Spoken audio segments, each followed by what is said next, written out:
वक्त आ गया है कि मुसलमानों के बच्चों में भरोसा पैदा करने के लिए उन्हीं धाराओं के साथ मुस्लिम सेफ्टी एक्ट बने। यही नारा लगता था, जिसकी जितनी संख्या भारी उसकी उतनी। शरिया ने तय कर दिया है कि जिस बारात में डीजे बाजा नाच तमाशा पटाखा लेकर गांव में कोई आएगा, उस बारात उस दूल्हे का निकाह हम नहीं पढ़ा। आज जितनी सियासी सेकुलर पार्टियां कहलाती हैं, उसकी बिरादरी का वोट उसके कब्जे में नहीं है। वरना 3 राज्यों का चुनाव का रिजल्ट आ गया, देख लो। इनके पास इनकी बिरादरी की कोई पूंजी नहीं सिवाय मुसलमानों के वोट के। लेकिन मेरे ही वोट से सत्ता में आए हुए लोगों ने हमारे बच्चे जब किसी शहर में कारोबार किए तो फिरका वाराना फसाद करके जला दिया।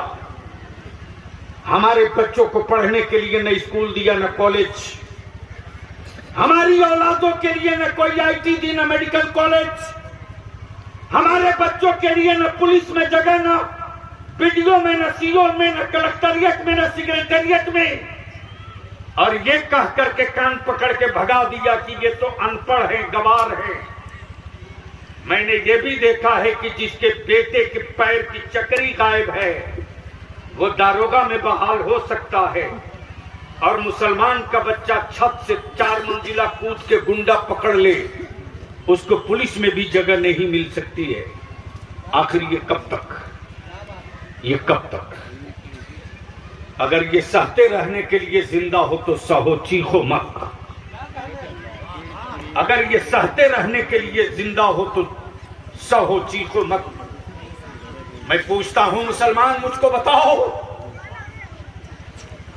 हजरत अमीन शरीयत की तवज्जो चाहूं और उलमा इकराम की। इसी मध्य प्रदेश में एक आदिवासी भाई के बेटे के मुंह पर किसी समाज दुश्मन ने पेशाब कर दिया। बोलो, पूरा भारत खड़ा हो गया था कि नहीं हो गया? अरे बोलो, खड़ा हो गया कि नहीं? हर सेकुलर पार्टी का लीडर बोलने लगा ये गलत हो रहा है, ये गलत हो रहा है। लेकिन इसी अहमदाबाद से मुंबई जाते ट्रेन में हमारे बच्चों को वर्दी पहनकर कोई गुंडा टोपी दाढ़ी देकर मारते रहा। सेकुलर कहलाने वाली किसी पार्टी के एक लीडर का एक लफ्ज बयान नहीं आया। हमारे बच्चों की मॉब लिंचिंग होते रही, किसी एक लीडर का बयान नहीं आया। यही तक नहीं जनाब, मेरी बेटियों का निजाब, हिजाब और निकाब नोचा गया, किसी एक ने नहीं कहा कि इसको बंद करो। यहीं तक नहीं, बल्कि इससे आगे की भी बातें। मेरे अजीज, ये सारे मुद्दे हैं जो चैन से सोने नहीं देते।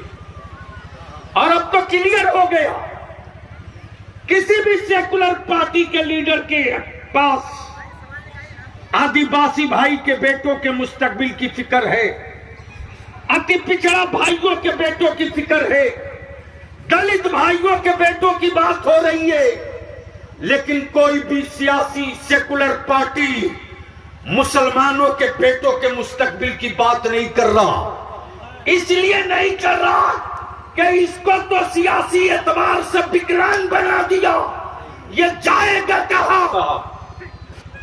यही नारा लगता था, जिसकी जितनी संख्या भारी उसकी उतनी। जोर से बोलो, जोर से बोलो। जिसकी जितनी संख्या भारी,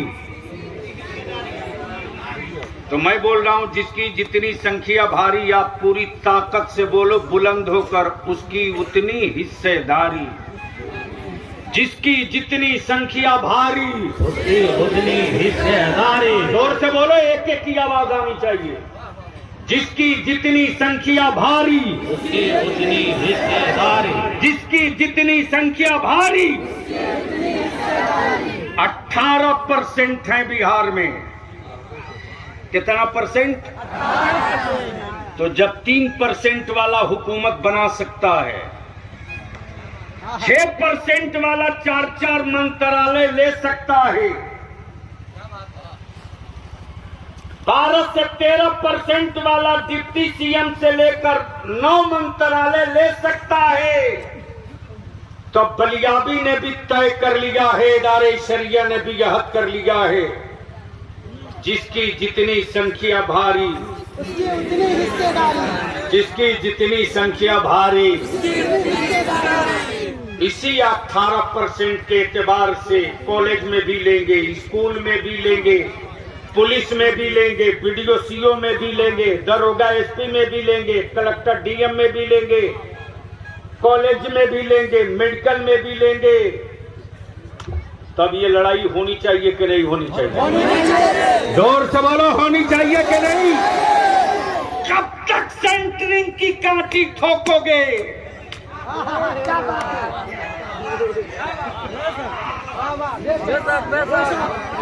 कब तक सेंटरिंग की कांटी ठोकोगे?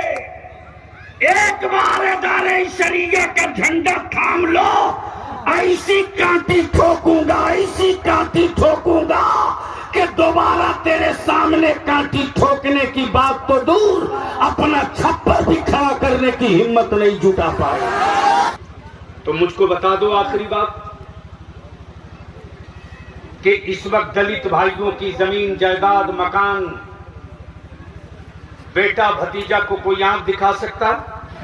जोर से बोलो, जोर से बोलो। क्यों? इसलिए कि उनके बीच भरोसा और एतमाद पैदा करने के लिए दलित एक्ट बना। एक पन्ना लिख के दे दे तो पूरा खानदान घर छोड़ के नहीं, गांव छोड़ के भाग जाता। अदारे शरिया ने महसूस किया कि चलती हुई टनौनों में कत्लेआम, राह चलते मॉब लिंचिंग, गाड़ी रोककर नाम पूछकर मार देना, ये भारत में आम चलन और फैशन बन गया।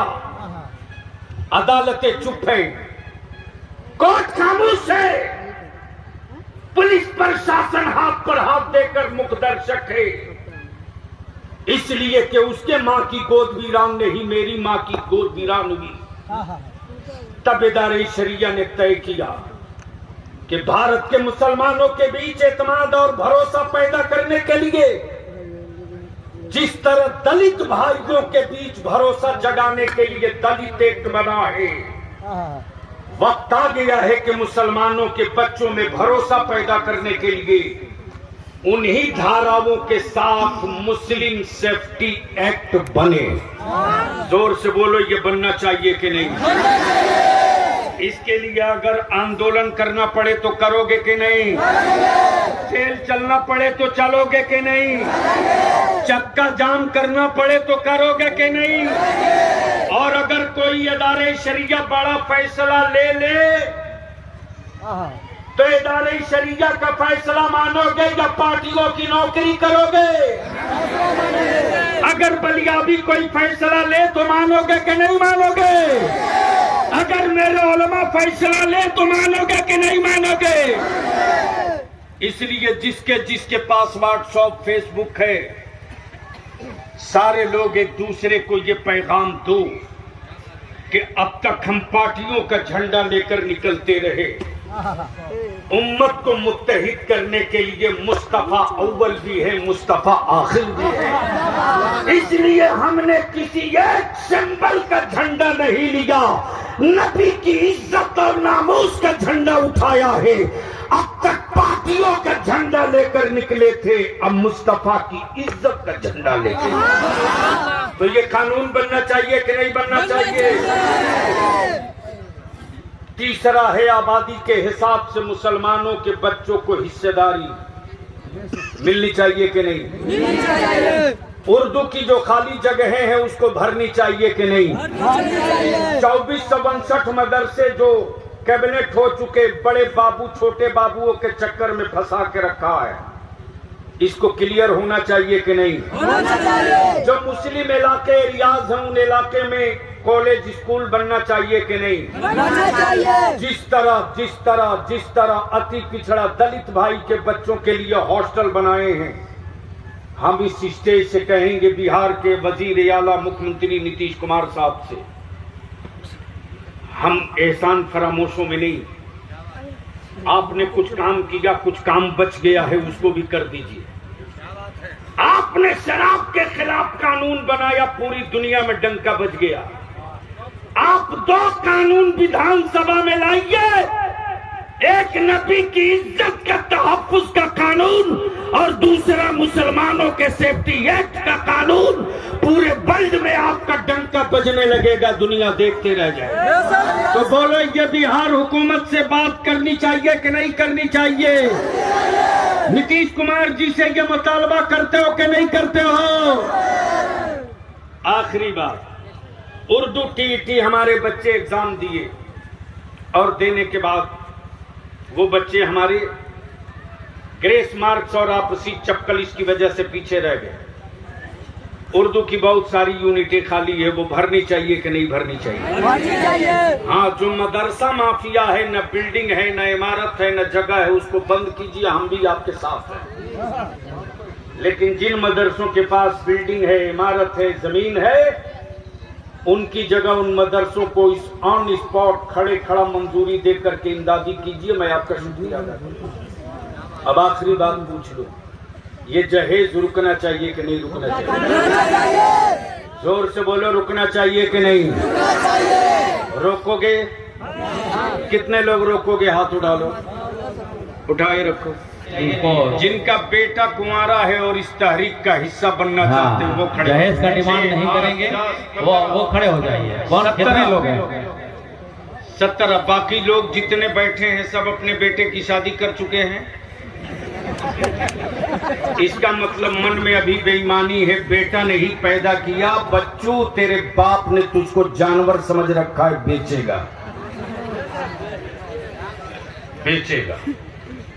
अब तय करो कि तुम घोड़ा हो कि गधा हो कि बकरी हो, क्या हो, किस रेट में बिकोगे?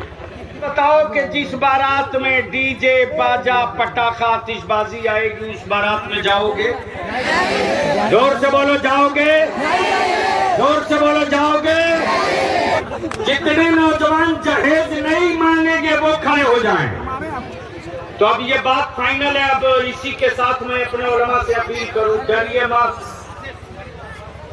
किसी भी मुतवल्ली की औकात नहीं है जो आलिम पाल सके। जो बेटा नहीं पाल सकता वो आलिम क्या पालेगा? बेशक। ऐलान कर दीजिए अपनी मस्जिदों से आने वाले कल के जुमा में केदार शरिया ने तय कर दिया है कि जिस बारात में डीजे बाजा नाच तमाशा पटाखा लेकर गांव में कोई आएगा, उस बारात उस दूल्हे का निकाह हम नहीं पढ़ाएंगे।